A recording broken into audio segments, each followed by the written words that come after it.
আসসালামু আলাইকুম প্রিয় ডিফেন্স লাভার বন্ধুরা, মাসুস ডিফেন্স ব্লগ থেকে আপনাদের স্বাগত জানাচ্ছি। আল্লাহ রাব্বুল আলমিনের ছোটো বড় সমস্ত নিয়ামতের শুকরিয়া আদায় করছি। আল্লাহ তালা মেহেরবান, আল্লাহ তালা যেন আমাদের সমস্ত বালা মুসিবত থেকে হেফাজত করেন, আমিন।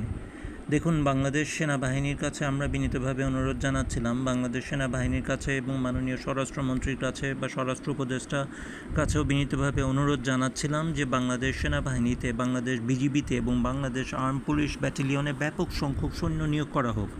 সেনাবাহিনীর জন্য যারা এলপিআরে চলে যাচ্ছেন বা অবসরে চলে যাচ্ছেন তাদেরকে রিপ্লেস করা এবং কমপক্ষে 20 ব্যাটালিয়ন বিজিবি এবং 20 ব্যাটালিয়ন আর্ম পুলিশ নতুনভাবে নিয়োগ দেওয়া, এটি অত্যন্ত জরুরি হয়ে পড়ছে। দেখুন, আমরা পত্রিকায় যেটা চোখ বুলালে দেখতে পাচ্ছি যে আগামী নির্বাচন বাংলাদেশের জন্য অত্যন্ত গুরুত্বপূর্ণ হতে যাচ্ছে। এখন নির্বাচন চলাকালীন সময়ে এটা খুব সাধারণ একটি ব্যাপার, রাজনীতির কোনো আলাপ না। নির্বাচন চলাকালীন সময়ে বর্ডারকে সিল করে দিতে হয়। নির্বাচন চলাকালীন সময়ে বর্ডারকে একদম সিল করে দিতে হয়। আমাদের 4000 কিলোমিটার বা 4500 কিলোমিটার যে বর্ডার ভারতের সাথে মিয়ানমারের সাথে রয়েছে, পুরোটাকেই সিল করে দিতে হবে। আমাদের সৈন্য কোথায়?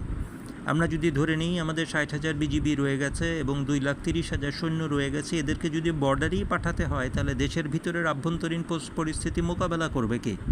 আর যে সংখ্যক পুলিশ আমাদের রয়ে গেছে, এই সংখ্যক পুলিশ দিয়ে দেশের আইনশৃঙ্খলা পরিস্থিতি অথবা ব্যাটালিয়ন অ্যান্সারকে দিয়ে আইনশৃঙ্খলা পরিস্থিতি মোতায়েন রাখা নির্বাচনকালীন সময় একদম অসম্ভব হয়ে দাঁড়াবে।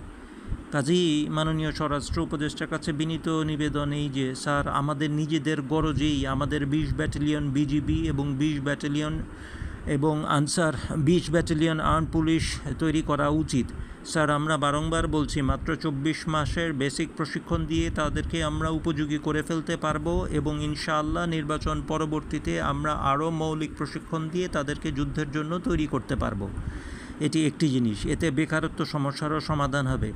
দ্বিতীয়ত হচ্ছে, স্যার, আমাদের এমএলআরএস সংখ্যা, মাননীয় ডিজিডিপির কাছে বিনয়ের সাথে অনুরোধ করছি, স্যার, আমাদের এমএলআরএস সংখ্যা ভয়ঙ্কর কম, স্যার, ভয়ঙ্কর কম।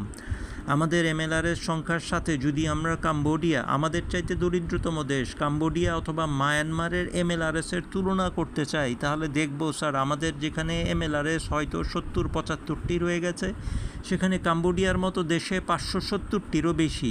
দুর্ভাগ্যজনকভাবে এর আগে 539টি বলেছিলাম একটি রেফারেন্সের ভিত্তিতে, এখন দেখা যাচ্ছে যে 570টিরও বেশি এমএলআরএস কাম্বোডিয়ার রয়ে গেছে, আর 230টির বেশি রয়ে গেছে মায়ানমারের কাছে। স্যার, যুদ্ধক্ষেত্রে তো মিসাইল সালভো তাদেরকে আমাদের থেকে এগিয়ে নিয়ে যাচ্ছে।